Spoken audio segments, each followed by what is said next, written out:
Jésus ou Issa, pour des millions de musulmans. Il n'est pas né d'un homme, et pourtant il a bouleversé l'humanité. Il n'a jamais revendiqué de religion. Et pourtant on l'a enfermé dans toutes. Mais qui est-il vraiment?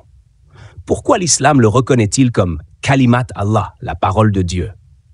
Et pourquoi les chrétiens disent-ils qu'il est la parole faite chair? C'est ici que commence le vertige. Car comprendre cela, ce n'est pas seulement connaître l'histoire d'un prophète, c'est entrer dans le mystère de la création elle-même. C'est remonter au moment où Dieu parle.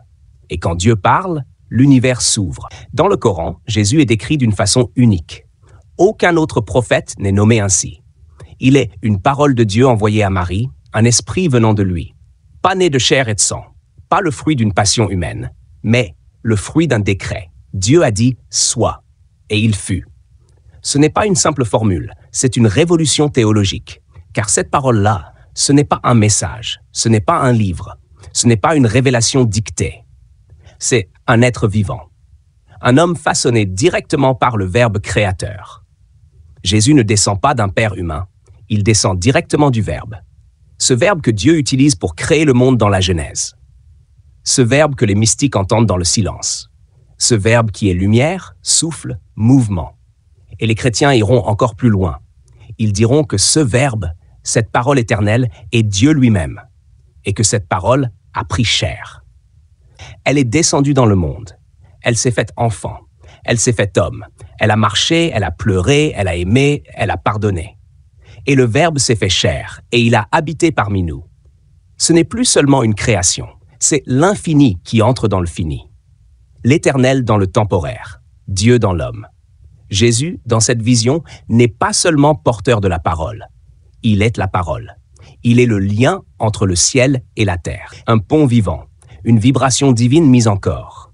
Mais ce que l'on oublie trop souvent, c'est que cette parole n'a jamais cessé d'exister. Elle ne s'est pas éteinte sur la croix. Elle ne s'est pas évaporée dans les siècles. Elle est vivante. Elle se manifeste dans chaque geste d'amour, chaque regard sincère, chaque pardon offert. Elle agit dans l'ombre, dans la justice silencieuse, dans la résistance au mal. La parole ne vieillit pas. Elle ne rouille pas. Elle traverse les traditions, les dogmes, les certitudes humaines. Elle échappe à toutes les étiquettes. Et c'est là que tout bascule. Jésus n'est pas chrétien. Il ne l'a jamais été. Il n'a jamais appelé à fonder une église. Il a appelé à aimer Dieu et son prochain. Point. Jésus n'est pas musulman. Il est venu bien avant l'islam. Mais dans l'islam, il brille d'une lumière à part. Il est pur. Il est guidé. Il est né du Verbe. Et ce titre de Kalimat Allah, les musulmans ne le donnent à personne d'autre. Jésus n'est pas juif au sens où on l'entend aujourd'hui. Oui, il est né dans une tradition juive, mais il l'a transcendée. Il a bousculé les lois, il a dérangé les puissants, il a parlé comme nul autre. Alors s'il n'est ni chrétien, ni musulman, ni juif, qui est-il? Il est la parole créatrice, comme dans la Genèse, la parole incarnée, comme dans l'Évangile, la parole pure, comme dans le Coran. Et cette parole, elle ne t'appelle pas à la religion. Elle t'appelle à Dieu. Pas un Dieu fabriqué par les hommes. Pas un Dieu figé dans des textes morts. Mais un Dieu vivant, qui crée encore, qui parle encore, qui agit encore. Alors écoute, pas avec tes oreilles, avec ton âme. Parce que cette parole te cherche, elle te parle.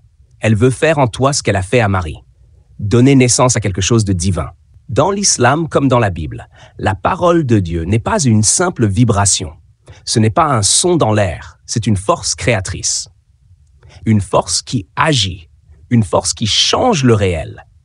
Et c'est pour cela que Jésus, dans les deux traditions, est lié à cette puissance unique. Le Coran dit, quand Dieu veut une chose, il dit seulement « sois » et elle est. Sois, et cela existe. C'est la parole divine à l'état pur, un ordre créateur, un décret immédiat.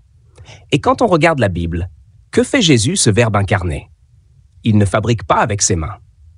Il ne mélange pas des potions. Il ne consulte pas des grimoires. Il parle, et la création obéit. L'homme aveugle de naissance qui n'a jamais vu la lumière.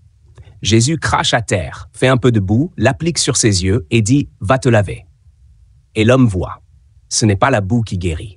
C'est la parole qui a ordonné la lumière d'entrer dans ses yeux. Les lépreux, ces êtres que tout le monde fuit car leur chair est rongée, défigurée. Jésus les touche, oui, mais surtout il prononce une parole, sois purifié. Et aussitôt, la peau se régénère. La maladie disparaît. Le chaos du corps cède face à l'ordre de la parole. Et le sommet, Lazare, 4 jours dans le tombeau. Le corps en décomposition. La puanteur de la mort déjà installée. Et là, Jésus ne fait aucun geste magique. Il crie « Lazare, sors !» Et Lazare revient à la vie. Le souffle reprend. Les cellules mortes se réveillent. Le pourrissement recule. Parce que la parole a parlé. Et quand tu regardes cela avec les yeux d'un musulman, tu vois tout de suite le parallèle. Le même pouvoir que Dieu exerce depuis le commencement en disant « sois », « kun ». Et cette puissance-là qui traverse Jésus, pas en tant qu'homme ordinaire, mais en tant que kalimat Allah, la parole vivante. Ainsi, chaque miracle de Jésus est une manifestation visible du Verbe créateur. Il recrée des yeux. Il réinvente des chairs détruites. Il appelle des morts à la vie. Il fait ce que seule la parole divine peut faire. Dans le Coran, cela est confirmé. Je guéris l'aveugle-né et le lépreux, et je ressuscite les morts par la permission de Dieu. Autrement dit, Jésus n'est pas Dieu, mais il est traversé par le même verbe que Dieu a utilisé pour créer Adam, pour ouvrir les mers, pour faire pleuvoir la manne du ciel. Et c'est là que les deux traditions se rencontrent dans un frisson profond. Dans le christianisme, Jésus est cette parole faite chair. Dans l'islam, Jésus manifeste cette parole par décret divin. Mais dans les deux cas, ce que l'homme voit, c'est la même chose. Une parole qui crée, qui ordonne au chaos de redevenir ordre, qui dit « soit » et la chose existe. Alors, qu'est-ce que cela signifie pour nous aujourd'hui? Cela veut dire que la parole de Dieu n'est pas une histoire ancienne. Elle est toujours là. Elle agit toujours. Elle attend d'être crue, entendue, acceptée. Elle guérit encore les aveuglements intérieurs. Elle purifie encore les lèpres morales et spirituelles. Elle ressuscite encore nos Lazars intérieurs, ces parties de nous que nous croyons mortes. Kun fayakun, soit. Et cela est, voilà le secret. Et c'est ce que Jésus, dans les deux traditions, est venu montrer à l'humanité.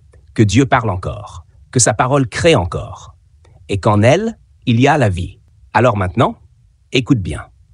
Si cette parole de Dieu a recréé les yeux d'un aveugle, si elle a ressoudé la chair décomposée des lépreux, si elle a rappelé à la vie un corps mort et pourri dans le tombeau, ne crois-tu pas qu'elle peut aussi agir en toi, aujourd'hui? Ne crois-tu pas qu'elle peut ouvrir tes yeux, pas seulement physiques, mais tes yeux intérieurs, qui ne voient plus l'espoir? Ne crois-tu pas qu'elle peut guérir les lépreuses parties de ton âme, rongées par les regrets, la colère, la honte? Ne crois-tu pas qu'elle peut ressusciter en toi des rêves, des forces, des élans que tu croyais définitivement morts? Car la parole de Dieu n'est pas morte. Elle n'est pas enfermée dans un livre ancien. Elle n'est pas limitée au temps passé. Elle est vivante. Elle agit aujourd'hui pour ceux qui y croient. Et dans l'islam, comme dans le christianisme, c'est le même message. Dieu dit soit. Et cela est. Il n'a pas besoin de longues cérémonies. Il n'a pas besoin de conditions impossibles. Il dit, et cela prend forme. Et à travers Jésus, Dieu a montré à l'humanité entière, regardez ce que fait ma parole quand elle traverse un être humain. Elle guérit. Elle relève. Elle recrée. Alors, la vraie question aujourd'hui n'est pas est-ce que Jésus était chrétien? Était-il musulman? Était-il juif? Non. La vraie question, c'est est-ce que toi, tu crois encore à la puissance de cette parole? Est-ce que tu la laisses agir en toi? Est-ce que tu permets à cette voix de dire sur ta vie « sois guéri, sois relevé, sois vivant » Parce que ce pouvoir-là, il est offert encore aujourd'hui. Il attend juste une chose, que tu ouvres l'oreille de ton cœur et que tu dises simplement « Parle Seigneur, ta parole suffit ». Regarde autour de toi.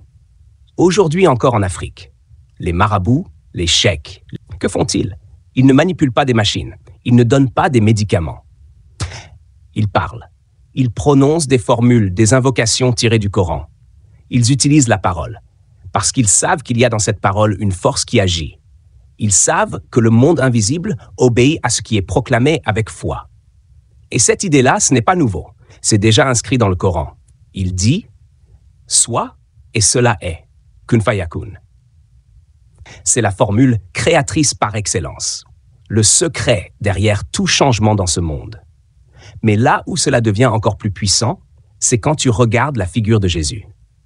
Parce que pour les chrétiens, cette parole qui crée, cette parole qui guérit, elle est devenue chair. Elle a pris un corps. Elle a marché parmi les hommes. Elle a regardé les malades et elle a parlé. Sois purifié. Lève-toi et marche. Sors du tombeau. Et les choses se sont produites. Exactement comme quand Dieu a dit au commencement que la lumière soit. Et la lumière fut. Donc tu vois la parallèle? Le marabout, le cheikh, ils utilisent le pouvoir des versets pour agir sur ta vie.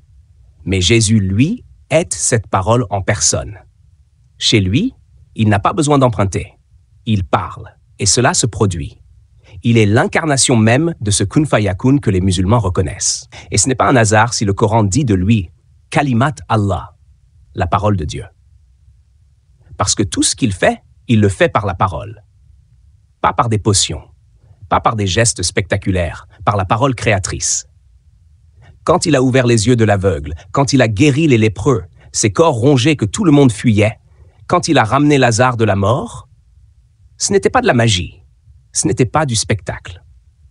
C'était la manifestation pure et directe du Verbe divin. Alors aujourd'hui, réfléchis. Si les simples mots des hommes, des marabouts peuvent transformer ta vie, si une prière bien prononcée peut te protéger, te guérir, te délivrer, que dire alors de la parole originelle, celle qui a créé l'univers? Que dire de Jésus, que le Coran et la Bible appellent la parole vivante de Dieu? Ne crois-tu pas que cette force est encore là, prête à recréer, à restaurer, à faire revivre ce qui est mort en toi? C'est le même principe, mais à un niveau suprême. Les guérisseurs répètent la parole. Jésus est cette parole. Les marabouts invoquent, Jésus décrète. Et le monde obéit. Alors, pose-toi cette question aujourd'hui. Vas-tu rester sourd à cette parole ou vas-tu l'accueillir pour qu'elle recrée ta vie comme elle a recréé les yeux de l'aveugle et les ossements de Lazare? Parce que la puissance de soi est encore vivante. Elle n'est pas enfermée dans les temps anciens. Elle est là, maintenant, pour toi. Si tu ouvres ton cœur et dis « Parle, Seigneur », ta parole suffit. Et maintenant, écoute bien, parce que là, on va soulever le voile. On va te montrer la face cachée du Christ dans le Coran que beaucoup ignorent ou refusent de voir. Tu entends souvent dire que les chrétiens ont fait de Jésus le Fils de Dieu, le Verbe incarné, la parole faite chair. Et tu entends les musulmans répondre « Non, il est un prophète, un serviteur, un homme ». Et les débats commencent. Les divisions s'installent. Mais regarde de plus près. Lise attentivement, sans les filtres des interprétations humaines. Le Coran dit de Jésus, il est sa parole qu'il a jetée à Marie, un esprit venant de lui. Il est appelé Kalimat Allah, la parole de Dieu. Et que fait cette parole dans le Coran? Elle guérit les aveugles nés, purifie les lépreux, ressuscite les morts, exactement comme les évangiles le racontent. Mais elle le fait avec la permission de Dieu. Alors dis-moi, où est la contradiction? Il est la parole vivante qui agit, mais toujours en lien avec la volonté du Créateur. Il dit « sois guéri ». Et cela est comme le kun fa yakun coranique. Dieu dit « sois » et cela est. Le même mécanisme divin exprimé avec des mots différents. Regarde plus loin. Les chrétiens disent que Jésus est la lumière venue dans le monde. Le Coran, lui, l'appelle un signe pour les mondes, ayal alamin, un esprit venant de Dieu. Les deux disent la même chose, mais avec des clés différentes. Et pourquoi? Parce que les prophètes ne se contredisent pas. Jamais. Ce sont les hommes qui divisent. Ce sont les interprétations, les querelles, les écoles, les dogmes qui opposent. Mais la source, elle, est unique. La parole qui a créé Adam, la parole qui a guéri les malades à travers Jésus, la parole qui, dans le Coran, ressuscite les morts. C'est la même. Alors aujourd'hui, au lieu de rester prisonnier des disputes, au lieu de fermer ton cœur à cause des étiquettes, chrétiens, musulmans, juifs, écoute la parole elle-même. Car elle est vivante. Elle traverse les siècles, elle traverse les Écritures, et elle te dit encore aujourd'hui, sois relevé, sois guéri, sois réconcilié. Voilà la vraie face cachée du Christ dans le Coran. Pas un rival des prophètes, mais une confirmation. Pas une contradiction, mais un signe majeur de ce que Dieu fait quand sa parole prend vie parmi les hommes. Là est le mystère. Et là est ton appel aujourd'hui. Ne regarde plus avec les yeux des querelles humaines. Regarde avec les yeux de la foi. Car la parole créatrice, elle ne divise pas. Elle unit, elle guérit, elle fait revivre. Et regarde encore. Quand les chrétiens prient pour la guérison, ils imposent les mains sur les malades et ils prononcent les paroles tirées de l'Évangile. Au nom de Jésus, sois guéri. Et là, devant les yeux de tous, des malades se relèvent, des douleurs disparaissent, des vies sont transformées. C'est la foi dans la parole vivante, c'est la foi dans cette puissance qui traverse le temps. Le miracle arrive non parce que les mains sont magiques, mais parce que la parole est vivante et créatrice. C'est exactement ce que les évangiles disent. Ils imposeront les mains aux malades et les malades seront guéris. Marc 16 dit oui. Mais ne crois pas que cela est réservé aux seuls chrétiens. Dans le monde musulman, il existe ces hommes qu'on appelle rakis, ou simplement des croyants fervents, qui posent la main sur un malade et qui récitent des versets puissants du Coran. La Fatiha, Ayat al-Kursi, les dernières sourates de protection. Et là encore, devant les yeux, les choses changent. Les corps se purifient, les esprits tourmentés retrouvent la paix, les malades témoignent de guérison.